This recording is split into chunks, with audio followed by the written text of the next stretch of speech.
కాళేశ్వరం పర్యటనలో భాగంగా తెలంగాణ ముఖ్యమంత్రి రేవంత్ రెడ్డి మేడిగడ్డ వద్ద 20, 21, 22 పియర్స్ను స్వయంగా పరిశీలించారు. అక్కడి నిర్మాణ పరిస్థితులు, దెబ్బతిన్న భాగాలు, సాంకేతిక లోపాలను ప్రత్యక్షంగా తెలుసుకున్నారు. అనంతరం మేడిగడ్డ ప్రాజెక్టు ప్రాంగణంలో ఉన్నతాధికారులతో సమీక్షా సమావేశం నిర్వహించి మొత్తం కాళేశ్వరం ప్రాజెక్టు అమలు, ఖర్చులు, ప్రస్తుత పరిస్థితులపై వివరాలు కోరారు.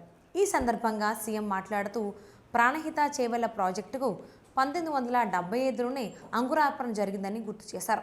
తర్వాతి దశలో ఆ ప్రాజెక్టును అప్పటి ముఖ్యమంత్రి వైఎస్ రాజశేఖర్ రెడ్డి సుమారు 38,500 కోట్ల రూపాయల అంచనా వ్యయంతో ముందుకు తీసుకొచ్చారని తెలిపారు.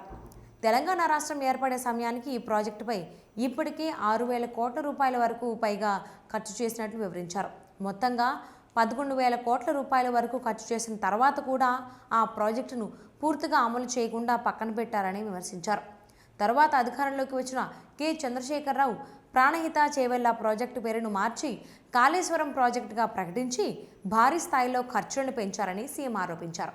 మొదట 34,000 కోట్లుగా ఉన్న అంచనాను దశల వారీగా పెంచుతూ దాదాపు 1.50 లక్ష కోట్ల రూపాయల వరకు తీసుకెళ్లారని పేర్కొన్నారు.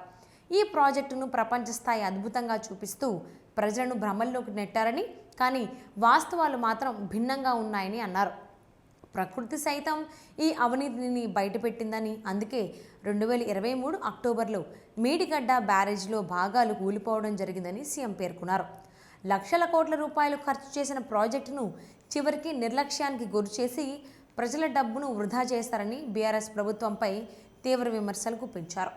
మేడిగడ్డ పర్యటనను తాను నెల రోజుల ముందే ప్లాన్ చేసుకున్నానని, కానీ తమ తప్పులు బయటపడతాయనే భయంతోనే అదే రోజున ప్రతిపక్ష నేతలు సభలు ఏర్పాటు చేశారని సీఎం ఎద్దేవా చేశారు. కాళేశ్వరం ప్రాజెక్టులో జరిగిన అక్రమాలపై సిబిఐ విచారణను అడ్డుకునేందుకు బీఆర్ఎస్ నేతలు ఢిల్లీకి వెళ్లి ప్రయత్నాలు చేస్తున్నారని ఆరోపించారు. కేసును సిబిఐ విచారణకు అప్పగించి ఇప్పటికీ 9 నెలలు గడిచినా కేంద్ర ప్రభుత్వం ఇప్పటి వరకు ఎలాంటి చర్యలు తీసుకోలేదని సీఎం అసంతృప్తి వ్యక్తం చేశారు. 2 సార్లు సిబిఐకి లేఖలు రాసిన స్పందన రాకపోవడంపై ప్రశ్నలు లేవనెత్తారు.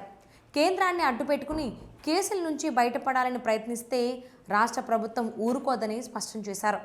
చివరగా కాళేశ్వరం ప్రాజెక్టులో జరిగిన అవినీతికి బాధ్యులైన వారిని ఎట్టి పరిస్థితుల్లోనూ వదిలిపెట్టబోమని, చట్టపరంగా కఠిన చర్యలు తీసుకుంటామని సీఎం రేవంత్ రెడ్డి హెచ్చరించారు.